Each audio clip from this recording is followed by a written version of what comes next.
कुत्ता और इंसान दोनों में फर्क बता रहा हूं, कौन नमक हराम है, कौन नमक हलाल है। इसको जरा ध्यान से सुनिएगा, बहुत बुरा लगेगा लेकिन हक बात है, इसको किसी तरह से आप लोग हजम कर जाइए।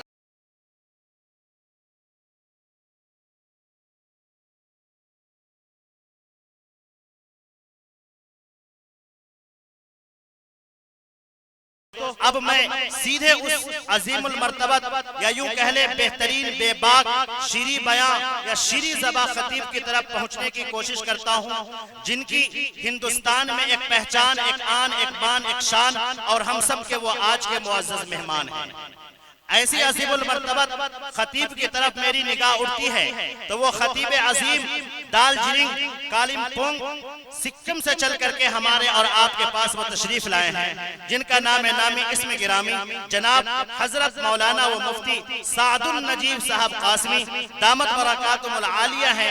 मैं इंतहाई अदब और एहतराम के साथ मैं हजरत वाला का इस शेर के साथ मैं इस्तकबाल करना चाहता हूँ कि मुकर्रिर अजीम आता है, जाने लतीफ़ अमीम आता है, मुकर्रिर अजीम आता है, जाने लतीफ़ अमीम आता है, अहले महफिल को शादमा करने फिक्र फन का शमीम आता है।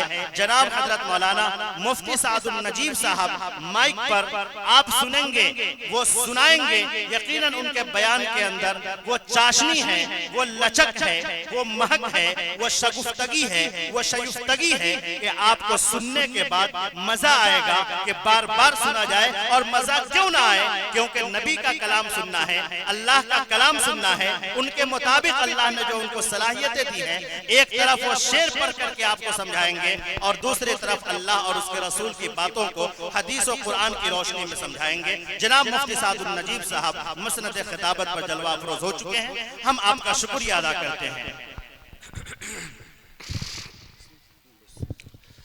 अल्हम्दुलिल्लाह नहमदुहु व नस्तईनुहु व नस्तगफिरुहु व नु'मिनु बिही व नतवक्कलु अलैहि व नऊज़ु बिल्लाहि मिन शुरूरि अनफुसिना व मिन सय्यिआति अअमालिना। मन यहदिहिल्लाहु फला मुदिल्ल लहु व मन युद्लिल फला हादिय लहु व नशहदु अन ला इलाहा इल्लल्लाहु वहदहु ला शरीका लहु व नशहदु अन्न सय्यदना व नबियना व हबीबना व शफीअना व सनदना व इमामना व मौलाना मुहम्मदन अब्दुहु व रसूलुहु सल्लल्लाहु अलैहि व अला आलिहि व सहबिहि व बारक व सल्लम तस्लीमन कसीरन कसीरा। अम्मा बअद फ़अऊज़ु बिल्लाहि मिनश शैतानिर रजीम। बिस्मिल्लाहिर रहमानिर रहीम। वहुव मअकुम ऐनमा कुन्तुम सदक़ल्लाहु मौलाना अज़ीम। वक़ाल अन्नबी सल्लल्लाहु अलैहि वसल्लम अलमरउ मअ मन अहब्ब औ कमा क़ाल अलैहि सलातु वस्सलाम। सुब्हानल्लाहि व बिहम्दिही सुब्हानल्लाहिल अज़ीम व बिहम्दिही अस्तग़फिरुल्लाह। सल्लल्लाहु अला सय्यिदिना मुहम्मद सल्लल्लाहु अलैहि वसल्लम। अल्लाहुम्मा सल्लि अला सय्यिदिना मुहम्मद या रब्बी सल्लि अलैहि वसल्लिम। खुदा है मेहरबान बोलो, है वो मेहरबान बोलो, खुदा है मेहरबान बोलो, है वो मेहरबान बोलो। हर लहज़ा है मोमिन की नई आन नई शान, गुफ्तार में किरदार में अल्लाह की बुरहान। ये बात किसी को नहीं मालूम के मोमिन कारी नजर आता है, कारी नजर आता है, हकीकत में है कुरान। खुदा है मेहरबान बोलो, है वो मेहरबान बोलो, खुदा है मेहरबान बोलो, है वो मेहरबान बोलो। बड़ा प्यारा जलसा आगाज़ ही में मैं बैठ गया हूँ। मेरी खुशनसीबी है, सादत है कि मैं आज के जलसे में आगाज़ में ही बैठ गया, वरना जलसा जब ख़त्म होता है दुआ पर मुझे बिठाया जाता है। लेकिन खुशकिस्मती है, मेरी सादत की बात है कि जलसा जब जवान है उस मौके से मुझे बोलने का मौका और हौसला मिला है। अल्लाह आपको जज़ाए खैर दे। 3 सवालों से मैं अपने पैगाम को शुरू करने के लिए जा रहा हूँ। आप लोग यहाँ से वहाँ तक मुकम्मल तैयार है? दोनों हाथ रहिए इंशाल्लाह। मुकम्मल सुनेंगे, अमल करेंगे, हाथ रहिए इंशाल्लाह। हाथ उठा दे, सब लोग हाथ उठा दे, सब लोग हाथ उठा दे भाई। बहुत अच्छा, माशाअल्लाह, बहुत खूबसूरत। जज़ाक दीन पर चलने वाले का मकसद क्या होता है? जो दीन पर चल रहे हैं, दीन पर चलने का मकसद क्या है? ये मेरा दूसरा सवाल है। तीसरा और आखिरी सवाल है, इस दुनिया में, इस दौर में सबसे बड़ी मुसीबत क्या है? इस दुनिया में, इस दौर में, जिस दौर से हम लोग गुजर रहे हैं, उस दौर में सबसे बड़ी मुसीबत क्या है? ये मेरा आखिरी सवाल है। 3 सवाल के जवाब को मुकम्मल करके मैं पैगाम को शुरू करने के लिए जा रहा हूं। मेरा पहला सवाल था कि खुदा का ध्यान दिल में रहे, इसका क्या मतलब है? मतलब ये है कि खुदा को हम देख रहे हैं, दिल में खुदा का ध्यान रहे, पहला मतलब है। दूसरा मतलब है कि हम देखें या ना देखें खुदा को, लेकिन खुदा हमें देख रहा है, हमारे अमल को देख रहा है, रात दिन के गुनाह को देख रहा है, इसका ध्यान रहे। दिल में खुदा के ध्यान होने का मतलब ये है। दीन पर चलने का मकसद क्या होता है? दीन पर चलने का मकसद, दीन पर चलने वाले का मकसद यही है कि उसके दिल को सुकून मिले। दीन पर चलते हुए दिल को सुकून हासिल हो जाए, मुकम्मल सुकून हासिल हो जाए, मुकम्मल बेचैनी खत्म हो जाए, यही दीन पर चलने वाले का मकसद है। तीसरा और आखिरी सवाल है, दुनिया में सबसे बड़ी मुसीबत क्या है? कि आदमी गुनाह तो कर रहा है लेकिन तौबा नहीं कर रहा है। तौबा कर रहा है, मुकम्मल तौबा नहीं कर रहा है, इसलिए मुसीबत पीछा नहीं छोड़ रही है। रात दिन मुसीबत आती है, जाने का नाम नहीं लेती है। वजह यह है कि गुनहगार होना ऐब नहीं है, लेकिन सबसे बड़ा ऐब यह है कि गुनाह करने के बाद भी तौबा नहीं करते हैं। इंशाअल्लाह मुकम्मल तौबा करेंगे, हाथ उठा दीजिए इंशाअल्लाह। मालिक है तेरे साथ, न डर गम से तो है दिल, न डर गम से तो है दिल। हिम्मत करे इंसान तो क्या काम है मुश्किल, क्या काम है मुश्किल। जिंदा है जो इज्जत से, जिंदा है जो इज्जत से, वो इज्जत से मरेगा।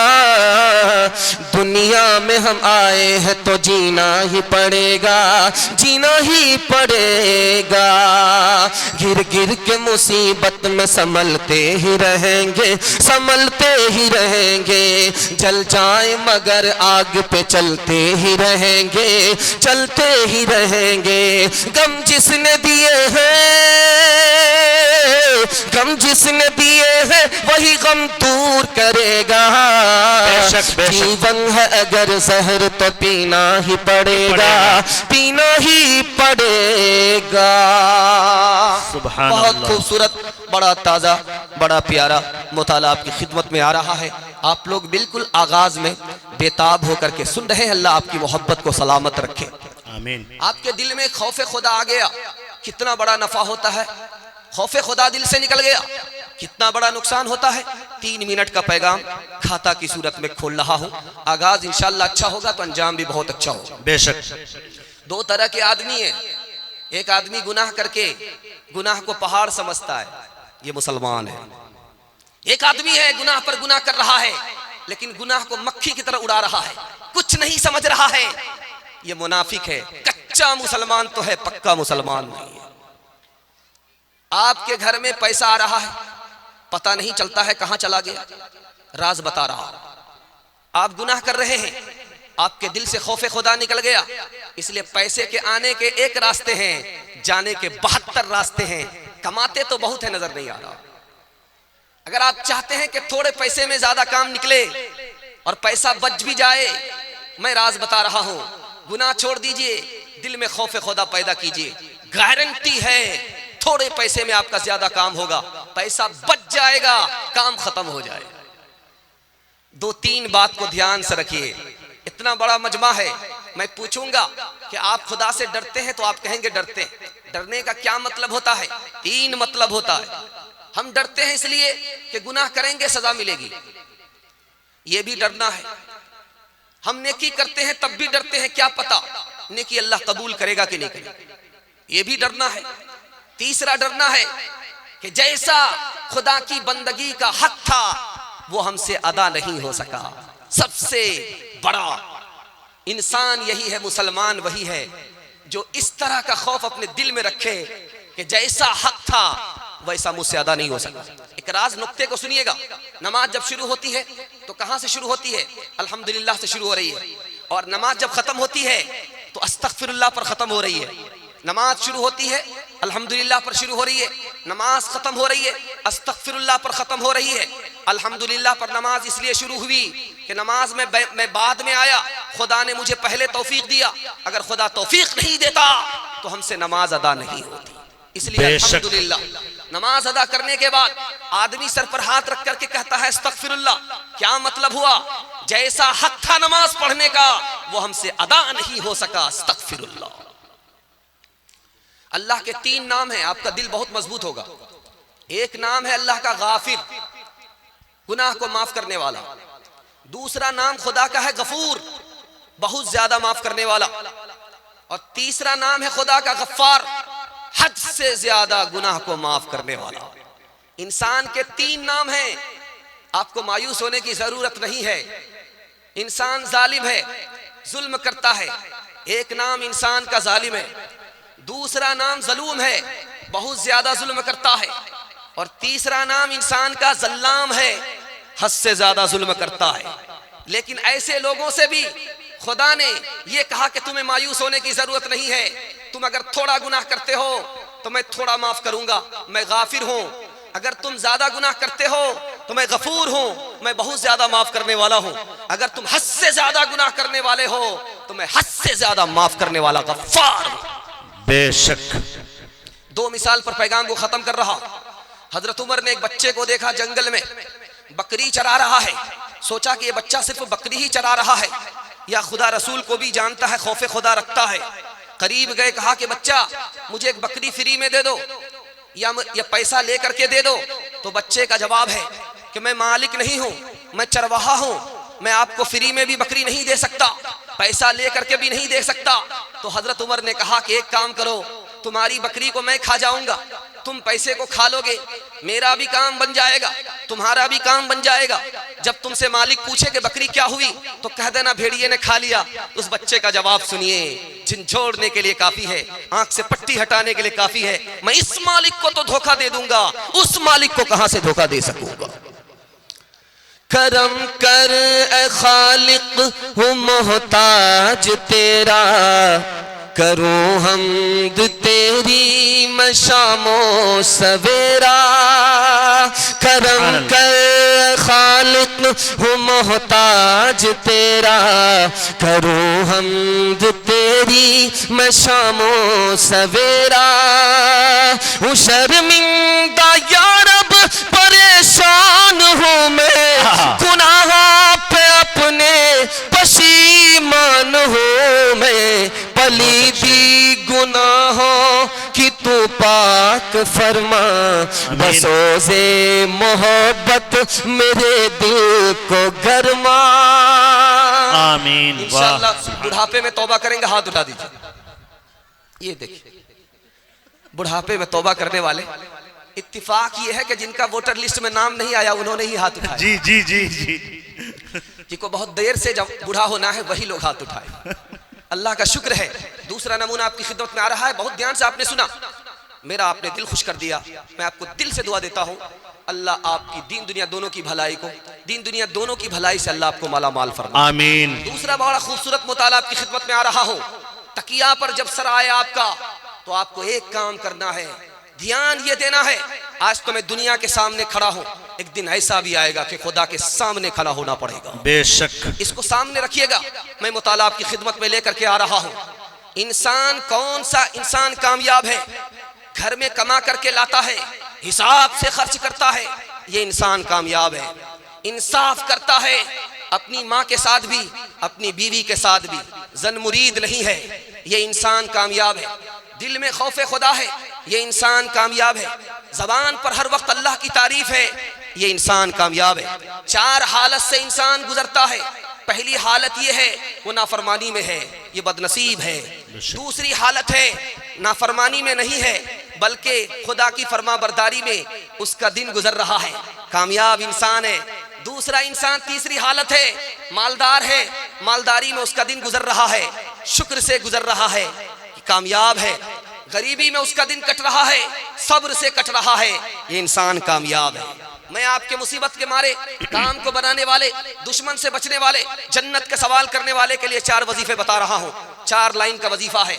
अगर आप मुसीबत से निकलना चाहते हैं, हर नमाज के बाद 100 मरतबा ला इलाहा इल्ला अंत सुब्हानक इन्नी कुन्तु मिनज़ ज़ालिमीन पढ़िए, अल्लाह मुसीबत से निकाल देगा। अगर आप अपने काम को बनाना चाहते हैं, आपका काम बन नहीं रहा है, बिगड़ रहा है, तो आप 100 मरतबा हस्बुनल्लाहु व निअमल वकील पढ़िए, अल्लाह आपके काम को बना देगा। दुश्मन का खौफ आपके दिल पर बराबर सवार रहता है, पड़ोसी का खतरा आपके दिल पर रहता है। इससे बचने के लिए आप एक वजीफा पढ़िए 100 मरतबा, उफ़व्विज़ु अमरी इलल्लाह, मैंने अपने मामले को अपने अल्लाह के सपुर्द कर दिया। 100 मरतबा पढ़िए, अल्लाह आपके दुश्मन से आपको नजात देगा।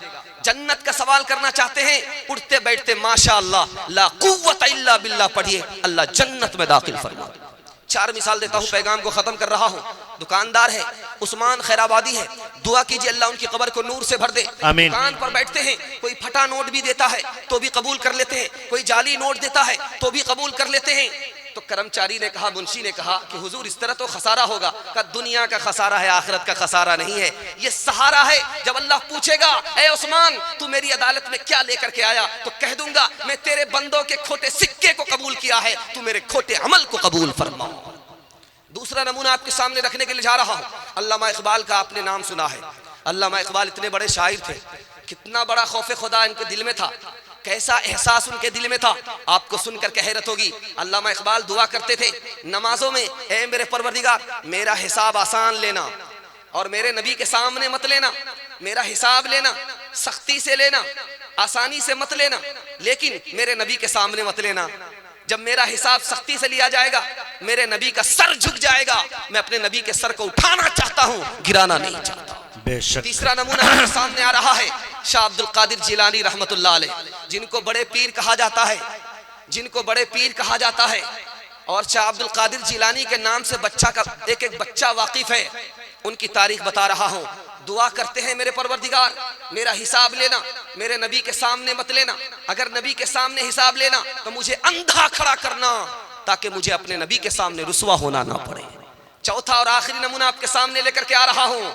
हर वक्त ध्यान रहे, तकिया पर आपका सर हो, आपका ये ध्यान रहे कि खुदा के सामने हमें खड़ा होना है। वो पूछेगा हमने जिंदगी दी, वो पूछेगा हमने जवानी दी, वो पूछेगा हमने तंदुरुस्ती दी, कहाँ आबाद किया, कहाँ बर्बाद किया, हमने माल दिया, कहाँ से कमाया, कहाँ खर्च किया, हमने इल्म दिया, उसके मुताबिक क्या अमल किया। आखिरी नमूना आपके सामने आ रहा, अब्दुल्लाह इब्न मुबारक, बहुत बड़े मुहद्दिस हैं, ताजिर भी हैं, आलिम भी हैं, ताजिर भी हैं, आलिम भी हैं। दुनिया में बादशाह से बढ़कर के मकाम मिला है, और दुनिया की गरीबी को दूर करने के लिए तिजारत कर रहे हैं, और मोहताजी से हाथ ना उठे इसके लिए तिजारत कर रहे हैं। इतना बड़ा खुददार आलिम, बुढ़ापा आ गया तो बिस्तर से नीचे उतर गए, दाढ़ी को जमीन से रगड़ने लगे और कहने लगे कि मेरे खुदा इस अब्दुल्ला की बुढ़ापे पर तू रहम फरमा। गुनाहों पे हूँ शर्मिंदा, इलाही दर गुजर कर दे, बड़ा मुजरिम हूँ मैं तेरा, इलाही दर गुजर कर दे। खता कोई नहीं छोड़ी, कोई सिया नहीं छोड़ा, बस अब करता हूँ मैं तौबा, इलाही दर गुजर कर दे। खिलौना हाथ का अपने बना रखा है शैतान ने, बस बना ले अपना तू बंदा, इलाही दर गुजर कर दे। सुभान अल्लाह, माशाअल्लाह। तीसरा मुताला तेजी के साथ ला रहा हूं, और आपसे उम्मीद करता हूं कि आपको सुकून कहां मिलेगा ये राज आपको बता रहा हूं। आप परेशान हैं, नींद की गोली खा लेते हैं, दोस्तों में बैठ जाते हैं, रेडियो सुनते हैं, अखबार देखते हैं, मोबाइल पर रहते हैं, आप सोचते हैं कि आपको सुकून मिलेगा। यहां सुकून नहीं मिलेगा। सुकून आपको कहां कहां मिलेगा, लाइन बलाइन सुना रहा हूं। मुकम्मल सुनने के लिए तैयार है? दोनों हाथ उठाइए इंशाअल्लाह। इंशाअल्लाह। रात भर मोबाइल में रहेंगे, हाथ उठाइए इंशाअल्लाह। जरा ध्यान रखिएगा, सुकून आपको कहां मिलेगा ये मैं राज बता रहा हूं। सुकून कैसे मिलेगा ये राज मैं आपको बता रहा हूं। मुसीबत आए आप सब्र कीजिए, आपको सुकून मिलेगा। मुसीबत पर अगर आप सब्र नहीं करेंगे तो आप पागल हो जाएंगे, आपको सुकून नहीं मिलेगा। मुसीबत पर सब्र करेंगे आपको सुकून मिलेगा, मुसीबत पर सब्र करेंगे आपको सुकून मिलेगा। झगड़े से अपने को आप दूर रखिए, घर के झगड़े से, भाई के झगड़े से, पड़ोसी के झगड़े से दूर रखिए, आपको सुकून मिलेगा। अगर झगड़े से नहीं निकले तो वक्त से पहले यह झगड़ा आपको बूढ़ा कर देगा, सुकून नहीं मिलेगा। तीसरी बात आपको बताने के लिए जा रहा हूं, सुन करके हैरत होगी। अंग्रेज मौर्रिख ने लिखा 1984 में रिपोर्ट आई कि 50 साल के अंदर पूरी दुनिया में इस्लाम कितना फैला, 235% इस्लाम फैला, 235%। 1984 की रिपोर्ट है, 235% इस्लाम पूरी दुनिया में फैल रहा है। वहीं ईसाइयत फैलती है 47%। नौकरी लगा करके छोकरी को दांव पर लगाने के बाद भी ईसाइयत नहीं फैली। इस्लाम फ्री में, मुफ्त में 235% फैला। राज क्या है मैं आपको सुनाने के लिए जा रहा हूं। अंग्रेज ने कहा 3 वजह से इस्लाम फैला।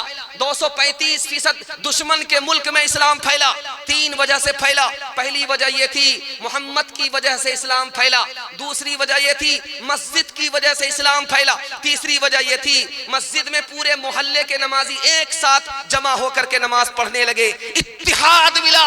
इत्तिहाद की ताकत से 235% इस्लाम फैल गया।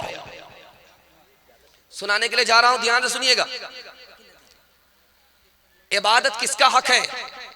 अल्लाह का हक है। 3 तरह के लोग काम करने वाले होते हैं। एक का नाम है मुलाजिम, दूसरे का नाम है गुलाम और तीसरे का नाम है बंदा। तीनों में सबसे बड़ा दर्जा किसका है? ये राज मैं आपको बता रहा हूं। मस्जिद से ताल्लुक रहेगा इंशाअल्लाह। हाथ उठा दीजिए, जुमा आएंगे हाथ उठाइए, जरा ध्यान रखिएगा। खैर माशाअल्लाह डिस्क ब्रेक आप मार रहे हैं, अल्हम्दुलिल्लाह दिमाग से भी आप बेदार हैं। ध्यान से सुनिएगा, मैं आपको सुनाने के लिए जा रहा हूं। आपको मस्जिद से ताल्लुक है। इबादत किसका हक है? 3 तरह के नौकर हैं। एक नौकर का नाम है मुलाजिम, दूसरे नौकर का नाम है गुलाम और तीसरे नौकर का नाम है बंदा। तीनों में बड़ा रुतबा किसका है? जो मुलाजिम है वो 8 घंटे का नौकर है। 8 घंटे के बाद हमारी भी नहीं सुनेगा, हमारी बाप की भी नहीं सुनेगा। 9-11 हो गया, वो खुद बादशाह बन जाता है। उसके बाद है गुलाम, वो 24 घंटे का नौकर है। हुक्म मिला पानी लाओ, वो पानी ला करके देता है। हुक्म मिला खाना लाओ, खाना ला करके देता है। इसका दूसरा दर्जा है। तीसरा दर्जा है बंदा का। अल्लाह के रसूल को मेराज में अल्लाह ने बुलाया तो ये नहीं कहा मैंने रसूल को बुलाया, ये कहा कि मैंने अपने बंदे को बुलाया। बंदे का रुतबा कितना बड़ा है मैं आपको बताने के लिए जा रहा हूं। गुलाम आपका है, आपका हुक्म मानेगा लेकिन आपको सजदा नहीं करेगा। आपका नौकर है, 8 घंटा आपका काम करेगा, आपको सजदा नहीं करेगा। जो बंदा होता है वो अल्लाह अपने आका के हुक्म को भी मानता है, उसको सजदा भी करता है। इसलिए मुलाजिम से गुलाम से रुतबा बंदे का बड़ा है और हमें खुदा का सच्चा बंदा, पक्का बंदा बनना है इंशाअल्लाह। नमूना देने के लिए जा रहा हूं, ध्यान सुनिएगा। बंदगी नाम किसका है? किसका नाम बंदा है? कौन खुदा है? ये मैं आप रास बता रहा हूं। गुलाम से कहा कि तुम क्या खाना चाहते हो? का जो मालिक खिलाए। कहा क्या पहनना चाहते हो? का जो पहनाओ मालिक पहनाए। का तुम्हें क्या नाम दिया जाए? तो कहा कि जो मालिक हमें नाम दे दे। तो मालिक ने कहा कि मैं तुमसे पूछ रहा हूं कि तुम्हारा पसंदीदा नाम क्या है, उससे मैं तुम्हें पुकारूं। तुम्हारा पसंदीदा खाना क्या है जो मैं तुम्हें खिलाऊं? तुम्हारा पसंदीदा कपड़ा क्या है जो मैं तुम्हें पहनाऊं? तो गुलाम कहता है कि हुजूर जो आप पहनाएं वही मेरा पसंदीदा कपड़ा है, जो आप खिलाएं वही मेरा पसंदीदा खाना है, जो आप नाम दे वही मेरा पसंदीदा नाम है। क्या तुम्हारी भी कोई ख्वाहिश है कि नहीं? कहा अगर मेरी ख्वाहिश होती तो मैं गुलाम नहीं होता, गुलाम की जगह आका हुआ करता। आप देखेंगे अजान में 4 मरतबा अल्लाहु अकबर बोला जाता है। अशहदु अल्ला इलाहा इल्लल्लाह 2 मरतबा, अशहदु अन्ना मुहम्मद रसूलुल्लाह 2 मरतबा, हय्या अलस सलाह 2 मरतबा, हय्या अलल फलाह 2 मरतबा और इकामत में क़द क़ामतिस सलाह 2 मरतबा। लेकिन अल्लाहु अकबर 4 बार। क्यों? इंसान आग से बना, इंसान मिट्टी से बना, इंसान हवा से बना, इंसान पानी से बना। सबसे ज्यादा ताकतवर अगर कोई जात है तो अल्लाह की जात है। अल्लाहु अकबर, अल्लाहु अकबर। 4 मिसाल पर पैगाम को खत्म कर रहा हूं बड़ी उम्मीद के साथ कि इंशाअल्लाह हमारी मस्जिद सजदे से आबाद होगी। हाथ उठाइए, इंशाअल्लाह सजदे से आबाद होगी। 4 मिसाल दे रहा हूं। मौलाना यहया कांदेलवी रहमतुल्लाह अलैह कहते हैं कि जब मैं सजदे में जाता हूं सर उठाने को दिल नहीं करता। कहा कि हुजूर ऐसा क्यों? सजदे में जाता हूं सर उठाने को दिल नहीं करता, रुकू जल्दी से करता हूं और क़याम जल्दी से करता हूं, लेकिन सजदा देर से करता हूं, सजदे में सर उठाने को दिल नहीं चाहता। कहा कि क्यों? का महसूस होता है कि मैंने खुदा की गोद में अपना सर रख दिया, उठाने को जी नहीं चाह रहा है। दूसरा नमूना आपके सामने लेकर के आ रहा हूं, मौलाना फजलुर रहमान गंज मुरादाबादी रहमतुल्लाह अलैह। अगर आपको सुकून चाहिए तो इस तरह नमाज पढ़ करके आप एक दिन दिखाइए, आपको दिल का सुकून मिलेगा। जहां सुकून आपको नहीं मिला वहां से सुकून मिलेगा। मैं आपको बता रहा हूं, क्या कहते हैं, जब मैं सजदे में जाता हूं तो मुझे महसूस होता है। क्या महसूस होता है? सजदा करते हो, सुभान रब्बियल आला बोलते हो, इसके अलावा तुमको क्या महसूस होता है? तो हजरत ने फरमाया कि जब मैं सजदे में जाता हूं तो मुझे यह महसूस होता है कि मेरे खुदा ने मेरा बोसा ले लिया। तीसरी मिसाल आपके सामने लेकर के आ रहा हूं, शेखुल हिंद महमूद हसन देवबंदी रहमतुल्लाह अलैह कहते हैं कि जब जन्नत में खुदा मुझे पूछेगा कि मेरा बंदा तुम्हारी आखिरी ख्वाहिश क्या है, तो मैं कहूंगा मुझे जन्नत की हूर नहीं चाहिए, मुझे जन्नत की नेमत नहीं चाहिए, अर्श के नीचे मुसल्ले की जगह दे दो, मैं तुम्हारे लिए रात दिन नमाज पढ़ता रहूं, यही मेरी आखिरी ख्वाहिश है। शेख अब्दुल वाहिद रहमतुल्लाह अलैह कहते हैं कि भाई जन्नत में नमाज होगी कि नहीं होगी? तो कहा कि नहीं होगी। तो गम में और अफसोस में आह निकालने लगे कि जी जन्नत में नमाज नहीं होगी, उस जन्नत में जाने का मजा कैसा होगा। नमाज में हम लोग 4 गलती करते हैं, इसको ध्यान से सुनिएगा। अल्लाह आपके इल्म में इजाफा फरमाए, मेरे मुताला को ताजा फरमाए। बिल्कुल लाइन बाइन सुना रहा हूं। औरतों से 4 गलती नमाज में, मर्दों से 4 गलती नमाज में, 4 गलती को सुधारिए, अल्लाह सच्चा पक्का बंदा बना देगा, सच्चा पक्का नमाजी बना देगा। 4 गलती और मर्द से क्या होती है? नमाज नहीं पढ़ते ही नहीं है, पढ़ेंगे तो रमजान में पढ़ेंगे तो जुमा में पढ़ेंगे। और ये मुसलमान कैसा है आपको एक लाइन में बता रहा हूं। अगर किसी औरत ने जिना किया, जिना के नतीजे में उसके पेट में हमल रह गया, उससे बच्चा पैदा हुआ, उस बच्चे को उस औरत ने कत्ल कर दिया, ये किस कदर नाफरमान है। इससे भी ज्यादा नाफरमान वो मुसलमान है, मुसलमान होकर के नमाज नहीं पढ़ता। दूसरा नमूना आपके सामने रखने के लिए जा रहा हूं। दूसरी गलती मुसलमान ये करता है, नमाज तो पढ़ता है, टाल देता है। जोहर को पढ़ता है, असर में पढ़ रहा है, असर को पढ़ रहा है, मगरिब में पढ़ तो रहा है, लेकिन वक्त पर नहीं पढ़ता है, टाल देता है। ये कितना बड़ा गुनाह है, मैं आपको एक लाइन में बता रहा हूं। कोई हज पे जाना चाह रहा है, लेकिन उसको यकीन है कि मेरी एक नमाज कज़ा हो जाएगी, उसको यकीन है कि मेरी एक नमाज कज़ा हो जाएगी, तो किताबों में लिखा है, फुक़हा ने लिखा है कि जिस आदमी को यकीन है कि मैं हज में जाऊंगा लेकिन मेरी एक नमाज छूटेगी तो हज में जाना ही हराम है। तीसरी बात को सुनिए, तीसरी गलती हम लोग क्या करते हैं, नमाज पढ़ने के लिए तो आते हैं, लेकिन बटन दबाया ऑन हो गए, बटन दबाया ऑफ हो गए, और भागे ऐसे कि लगता है कि कब्र का मुर्दा छूट रहा है, कब्र से मुर्दा निकल रहा है, जेल से छूट रहे हैं। इस तरह हम भागते हैं, जल्दी से रुकू करते हैं, जल्दी से सजदा करते हैं। इस नमाज का हाल क्या है मैं आपको बताने के लिए जा रहा हूं। अल्लाह के रसूल ने फरमाया 60 साल भी अगर इस तरह नमाज पढ़ोगे तुम्हारी एक नमाज कबूल नहीं होगी। अगर इस तरह तुम मरोगे नबी के दीन पर नहीं मरोगे, इस तरह अगर तुम उठोगे तो नबी के दीन पर नहीं उठोगे। चौथी गलती मुसलमानों की नमाज के हवाले से लाइन बलाइन सुनाने के लिए जा रहा हूं। घर में नमाज पढ़ लेते हैं, मस्जिद में नमाज पढ़ने के लिए नहीं आते। अल्लाह के रसूल ने फरमाया मस्जिद का पड़ोसी है, कान अजान की सदा उसके कान में पहुंची है, फिर भी वो मस्जिद में नहीं आया, घर में नमाज पढ़ लिया, तो अल्लाह के रसूल फरमाते उसकी नमाज कबूल नहीं होगी। अदा तो होगी, कबूल नहीं होगी। ये मर्द की गलती है। और 4 गलती मैं आपको बताने के लिए जा रहा हूं औरतों के हवाले से। औरतों की 4 गलती है मैं आपको बताने के लिए जा रहा हूं।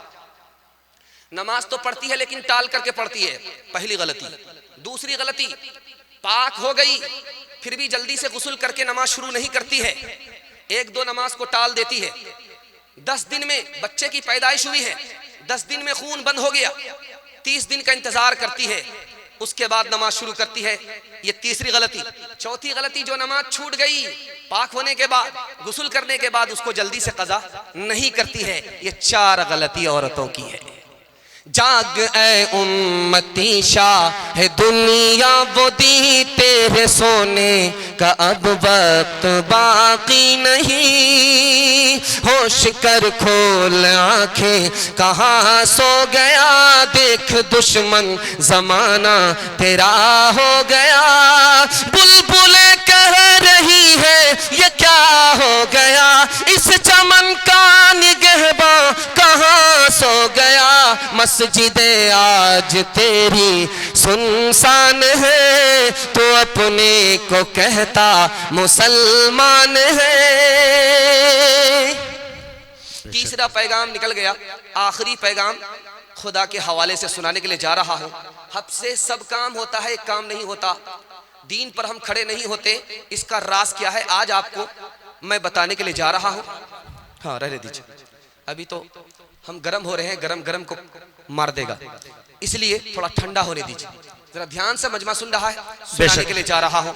मैं आपको बताने के लिए जा रहा हूँ आदमी नेकी पर खड़ा क्यों नहीं हो रहा है। सब काम उससे हो रहा है, एक काम नहीं हो रहा। वजह यह है कि दिल मुर्दा हो चुका है। दिल जिंदा रहता तो दिल की वजह से आदमी दीन पर खड़ा होता। दिल मुर्दा हो चुका है। दिल हमारा मुर्दा है, जिंदा है कैसे पता चलेगा? अल्लाह के इल्म में इजाफा फरमाए। सोता हुआ आदमी जगाने से जाग जाता है, जो मर गया उसको हजार जगाइए वो जागता नहीं है। जलसा सुनने के बाद भी हम तैयार नहीं है नमाज पढ़ने के लिए, इसका मतलब है हमें जगाया गया, हम बेदार नहीं हुए। हमारा दिल जिंदा होता तो बेदार होते, हमारा दिल मर चुका है इसलिए हम बेदार नहीं। बेशक लुकमान हकीम गुलाम है, लुकमान हकीम गुलाम है। आका ने कहा कि बकरी ज़बह करो, जो अच्छा से अच्छा गोश्त हो उसे पका कर खिलाओ। जबान बकरी को ज़बह किया, जबान को निकाला, दिल को निकाला, दोनों को पका करके दस्तरखान पर रख दिया कि ये सबसे अच्छी गिज़ा है। बादशाह ने कहा कि मुझको जबान खाना पसंद नहीं है, दिल खाना पसंद नहीं है, कोई और बढ़िया गोश्त पका करके लाओ, दूसरी बकरी ज़बह करो, इससे अच्छा गोश्त पका करके लाओ। गुलाम को हुक्म हो रहा है आका का। लुकमान हकीम उस वक्त गुलाम है, हुक्म की तामील में दूसरी बकरी को ज़बह किया, जबान को निकाला, दिल को निकाला, फिर पका करके दस्तरखान पर रख दिया।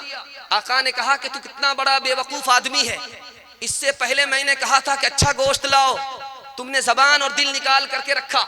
मैंने कहा कि ये मुझे पसंद नहीं है, इससे अच्छा लेकर के आओ, तो तुमने फिर जबान निकाल करके दिल निकाल करके रख दिया। कहा कि सबसे अच्छा यही है। कहा कि सबसे बुरा यही है, सबसे अच्छा यही है। कहा कि वो कैसे? एक ही चीज अच्छी हो, एक ही चीज बुरी हो।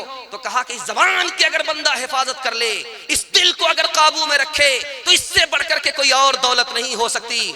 अगर जबान बेकाबू हो जाए और दिल में अल्लाह की गुलामी ना हो, नफ्स की गुलामी हो, तो इससे बदतर कोई और चीज नहीं हो सकती। बेशक मेरा दिल बदल दे, मेरा दिल बदल दे, मेरा गफलत में डूबा दिल बदल दे, मेरा गफलत में डूबा दिल बदल दे, हवा हिर्स वाला दिल बदल दे, मेरा गफलत में डूबा दिल बदल दे। गुनहगारी में कब तक उम्र काटो,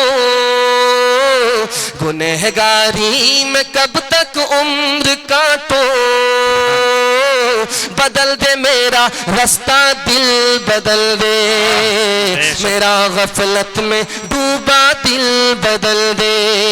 तेरा बन जाओ इतनी आरज़ू है, तेरा बन जाओ इतनी आरज़ू है, बस इतनी है तमन्ना, दिल बदल दे, मेरा गफलत में डूबा दिल बदल दे।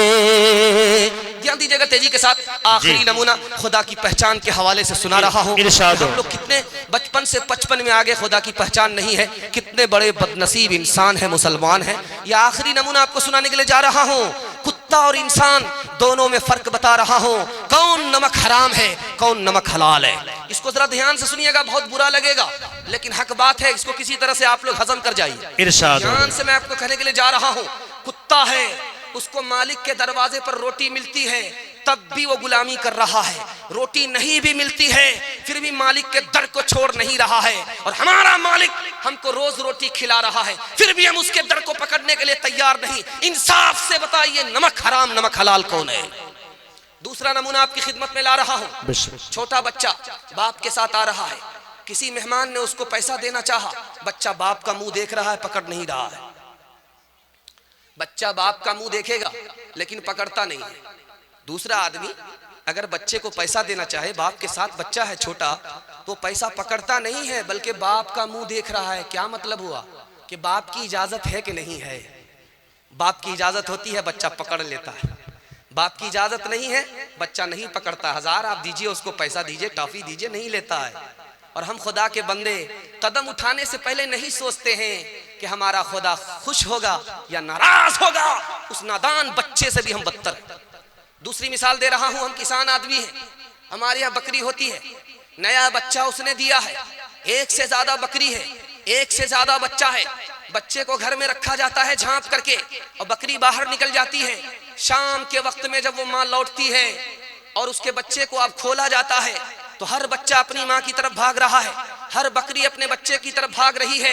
आज का नया बच्चा वो अपनी माँ को पहचान रहा है। हम बचपन से 55 में आ गए, हमको अपने खुदा की पहचान नहीं है। उस बकरी के बच्चे से भी हम बदतर हैं। तीसरी बात बताने के लिए जा रहा हूं, हमारी बकरी पत्ता खा रही है, हमने उसको दिया पत्ता खाने के लिए, बकरी पत्ता खा रही है, हमने उसको दिया है पत्ता खाने के लिए, लेकिन जब उस बकरी को हम पुकारते हैं वो पत्ता छोड़ करके हमारी तरफ तवज्जो करती है। खाने वाली बकरी, घास खाने वाली बकरी, पत्ता खाने वाली बकरी, उसको हमने पुकारा वो हमारी तरफ मुतवज्जो हो गई।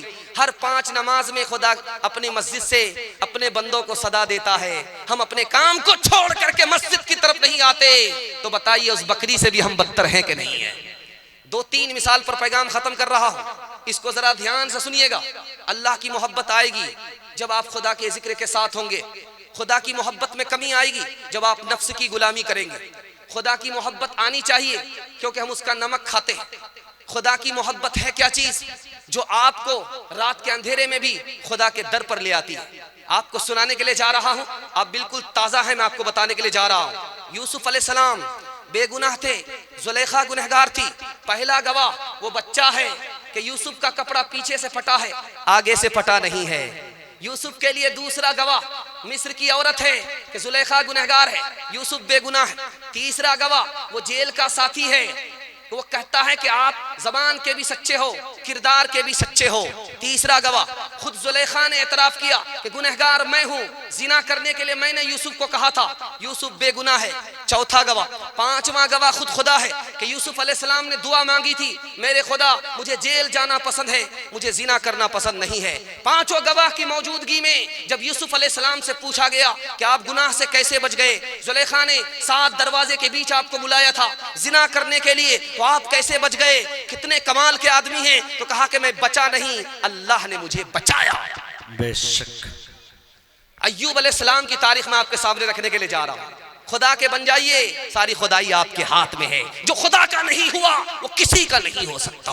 बेशक अय्यूब अलैहिस्सलाम कितने साल बीमार रहे? 7 साल। एक रिवायत 12 साल, एक रिवायत 18 साल। बस्ती वाले ने उठा करके बस्ती से फेंक दिया, बदन में कीड़े पड़ गए, कूड़ेदान में उठा करके फेंक दिया। सारे खानदान ने मुंह मोड़ लिया।